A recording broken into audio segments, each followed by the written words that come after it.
just because like she doesn't deserve, in my opinion, and I'm gonna guess most people's opinion, she doesn't deserve that happiness. Guys, with how fast we're moving, there's gonna be a baby in the next episode. It's gonna be the opening scene. 9 months later. This is Cersei giving birth. So here's the other. I just want to bring. I don't have like a fully formed theory on this yet, but I just want to bring out. Remember the Red Wedding that was orchestrated by the Lannisters in killing Robb's wife. Name anybody? She was from Volantis. Yes, but I don't remember. But killing her. Nope. Google fact check. And remember that this is where like the revenge train really got up to full speed for Arya. So wouldn't put it past Arya to jam a dagger into Cersei's stomach and kill that baby. Talisa. I would at this point. They're so far apart, and I think that's where we're going to go next. Yeah. So Arya is definitely caught into a battle of wits with Littlefinger. Oh yeah. Okay. Actually, we got two quick scenes. Not where we're going next. Yeah, we should probably hustle through this. But yeah, Davos and Gendry end up at Dragonstone. Oh God, fuck yeah, yeah. We see Gendry again, all swaggy, get into the cave and be like, "Don't worry about it, Davos. I'm not gonna tell him. I'm fucking Rob Baratheon's son. Hey, John. Yeah, I'm Rob Baratheon's bastard son. What's up? Yeah, we should be friends because our dads were friends. Cool. All right, best friends. You so bought this friendship right away between the two of them. It was awesome. Banter. Next great romance. I think it is the next great You're romance. You're a lot thinner. You're a lot shorter. Like, loved it. It was immediately like, it was this representation of how far we've come in this show. It was this scene where, where like, the last time we saw Robert Baratheon and Ned Stark talking with each other, as the most powerful people in their houses.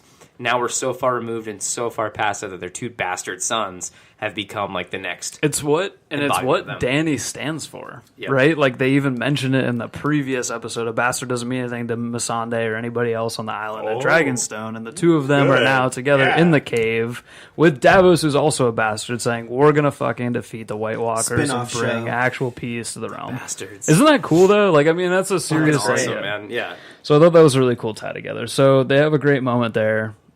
Anybody else have any comments? Nope. Let's go to the next one.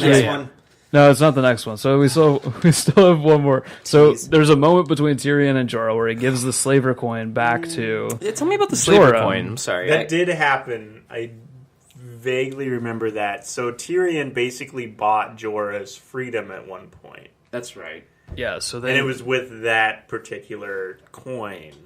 And you kind of forget that they have this really long journey together. I mean, Jorah got the grayscale. Yeah, with Tyrion, and he fights in the pits of Meereen, and Tyrion's there, right? He like shows back up at that moment, and Jorah kind of like has his back through this entirety of their relationship, and Tyrion kind of tells him like, I have mutual respect for you in this moment, which is a kind of cool nod. I don't know that there's a whole lot to dive into, but again, it's another meetup that we get in season 7. Which so many meetups in this episode alone was really hard to keep track of. But all right, what's our next scene? So the guys are going north. It's Jon, Jorah, Davos, Gendry. Oh, the fucking dream team. Yeah. Again, well, they're just leaving Dragonstone. But shout out to Emilia Clarke for when both Jorah and Jon say goodbye, and Jorah gives that pain like look back. Yeah, and then you kind of expect. I know I was watching with Joe and Beth last night, and I think Beth and I both expected Jon to look back too as kind of like a "fuck you, Jorah," but it didn't happen. Jon's he's playing the long game, baby. He's like, I think he's so focused. Yeah, he's so focused. Mm-hmm. He's playing it off that way. He's just playing hard to get. Let's be real. I don't know. He already touched I still the dragon. don't know. I don't know about the romance between them. I don't know if it'll ever actually. Oh, that tension's like butter. It's here. It's right there. I don't know. I don't know if I buy it yet. All right, I don't know if I buy it yet. So they get in the boat, and Gendry rows them up north. Anyways, all right. So Gendry's like, I got this one, guys. Gendry's essentially the motorboat in the back. So then we go back to Sam and Gilly. Thank you. If I had a nickel. Yeah, every time. Wasn't that your high school nickname? Yeah, motorboat in the back. All right, so next we get Sam and Gilly, and it's safe. So I wrote down it's so much to cover. Yeah, so we're jetpacking now. Scene. We're jetpacking hard here. So I have written down it's safe to say Sam's a bit frustrated because he's reading that book and he's just like pissed off to all hell that he doesn't even have time for Rhaegar and all that jazz with Jon Stark. So that's our second drop, though, right? Yeah. So let's play this out. So what we heard from Gilly was that Rhaegar was party to an annulment. Yep. Yeah. from Elia Dorn. Yep. Martell. But Dorn. Martell, Of but Dorn. Indorn. It was Indorn. Yeah. Thank you. You're welcome. I was Amen. incorrect. That's cool. But then also at the same time, in a secret ceremony, was married to, and then Sam cut her off. Yep. But what does that mean? Because assuming this is Jon, right? He's not a Snow. He's not a Snow. He's a Targaryen at this point. Yep. He actually has a greater claim to the throne than Daenerys does. Yep. But Who's nobody Daenerys' knows mother? this. Let's play it backwards. So it's Jon's father's cousin? No, sister. Sister. No. I don't know. That can't be right. Let's not get into lineage now. Yeah, I'll look that's- it up and try Yeah. not to be wrong. All right. Yeah, no, No, because John's dad is Danny's sister. Hold on. John. This is getting messy. Rhaegar is Danny's brother. Right. Yeah. Correct. So- yes. right. But so it would still be flowing down that line because, Right. you know, Although John is Danny's patriarchy. nephew and lower in lineage, he is technically because the he's rightful the heir next because- male heir. Right. Yep. And so, what I'm confused at is what is the show gain, or what are we supposed to gain as viewers? Where, you know, I guess I'm putting myself in the shoes of like the casual viewer who's not diving into every single theory all the time and on the Reddit groups or whatever and trying to dissect this. You know, that scene would have been a throwaway scene. They're like, oh, Sam's just cutting Gilly off, whatever. Like, but for those of us who know that name and what that means and what the implications of what Gilly was saying are, and the fact that they didn't lean into that, and the fact that we keep getting these little cheeky hints about Jon's actual parentage, but never fully leaning into it, it makes me wonder, and I don't want this to sound super crazy, do you think we'll ever get there? Do you think they'll ever actually lean into it? Jon doesn't have to bend the knee. Maybe that's a fair point. Maybe we don't actually ever get there, but everybody knows that through all these secondary stories that he's a Targaryen. It's just this is never something that's actually like head on addressed. Yeah, maybe that's fair. So, odd theory, throwing it out there. So at this point, we don't know that Jon is a full-fledged Targaryen. We have those little inklings. Thought process: what if Dany dies, and everyone assumes that the last Targaryen is dead? Get out. Which means, this is just a thought, everyone assumes that the last Targaryen is dead, and then all of a sudden, this whole big revelation comes, and here's Jon, who has united the North, been able to go to Dragonstone, clearly can control the dragons, has a new army behind his back, and is seen as a good enough leader, but he is literally uniting the North and, well, I can't say South, but the South. Yeah. I have a much, and I want to get through this as quick as we can because I know we're running out of time, but I think it's worth mentioning that there was a really awesome theory floating around on Reddit earlier today that has Rhaegar Targaryen as the prince that was promised, and Jon Snow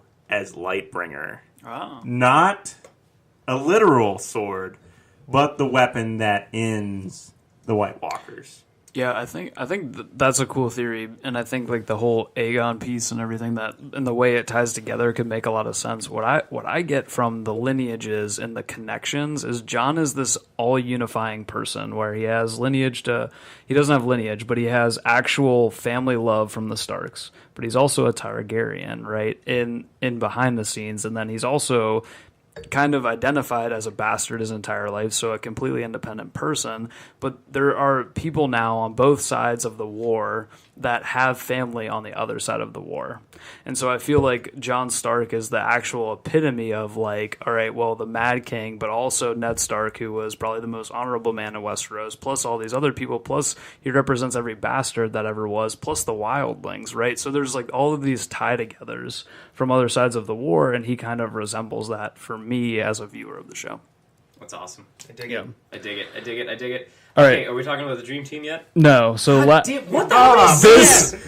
these are the last two. In comparison to what we've had the last few episodes, this is long. And the last two are very vital. I mean, the Dream Team can maybe be glossed over a little bit, but we got to talk about them. But this scene actually brings a lot. It's Littlefinger and the game he's kind of playing with Arya. It's a little Littlefinger. Yeah. We're gonna talk about Littlefinger. Not cat versus mouse, but cat versus cat. Yeah, exactly. Cat versus cat. I love that. Oh, that's good. great. I'd Yeah. be so bad.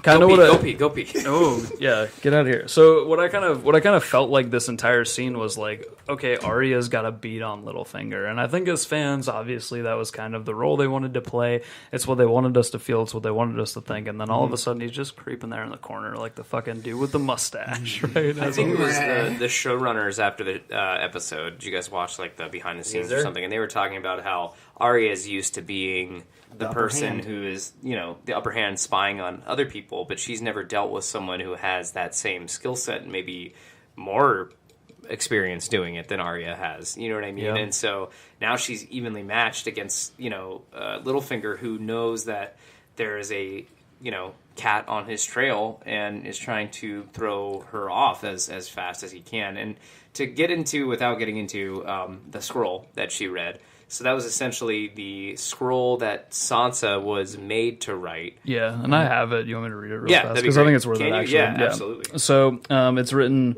Rob, I write to you with a heavy heart. Our good king Robert is dead, killed from wounds he took from a boar in the hunt. Father has been charged with treason. He conspired with Robert's brothers against my beloved Joffrey and tried to steal his throne. The Lannisters are treating me very well and provide me with every comfort. I beg you, come to King's Landing, swear your fealty to King Joffrey, and prevent any strife between great houses of Lannister and Stark, your sister Sansa.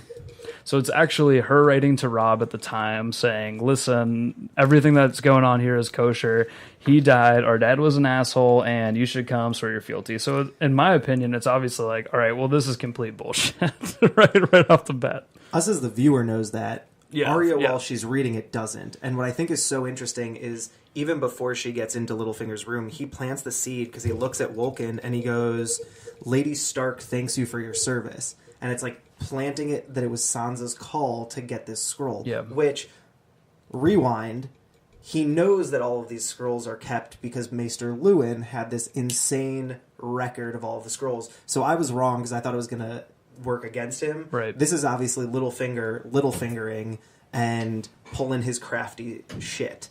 Yep. And this is where that crack before between Sansa and Arya now has room to break even more.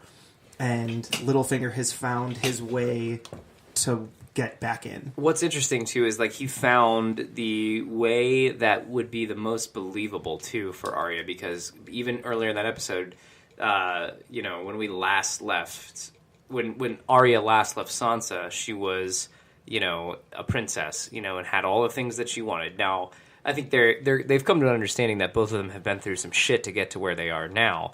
But what she sees in that note is like, oh, you've always wanted the nicest things. Like you could just sell out our dad that easily just to, remain on, the good graces of the Lannisters so you can have all the nicest shit. You know what I mean? So Yeah, and I think the last piece that we've kind of been tossing back and forth on previous episodes is like Littlefinger's out of the game. It feels like there's no chance. And here again, he just proves he's got another one-upmanship. He's been doing it for a long time. Now the question is, to me, is Arya really gonna buy it? She might go to Sansa and say something straight up, or they might come after that. But I feel like for me, if Arya really holds Sansa to this, then shame on her, because obviously she's been helped by the Lannisters. I've got a wild prediction to Yeah. make that I just want to throw out there. My wild prediction is that Littlefinger kills Sansa. Whoa. I think that we are I'd all have to. We are all absolutely undercrediting Littlefinger this season. We all keep talking about how he's done, and we're starting to see that he's got a larger plan in place. And I wouldn't be surprised at all if he's going to be responsible for a major death that comes way out of left field that no one was expecting. And I think the most likely candidate for that is going to be Sansa. Yeah, I would agree. Or Jan, right? Jan Royce, because he's the only other legitimate Vale figurehead. Yep. But yeah, I don't like that, but I like that. I'm with you. All right, so now we get to the 1992 USA basketball Dream Team, baby. Olympians. Can we get somebody to Photoshop the 7 of their heads over 7 of those guys in that photo. It has to be out there. It has to be out there already. Dude, it's so great. So they roll up. Yeah, go. Do you have the roster?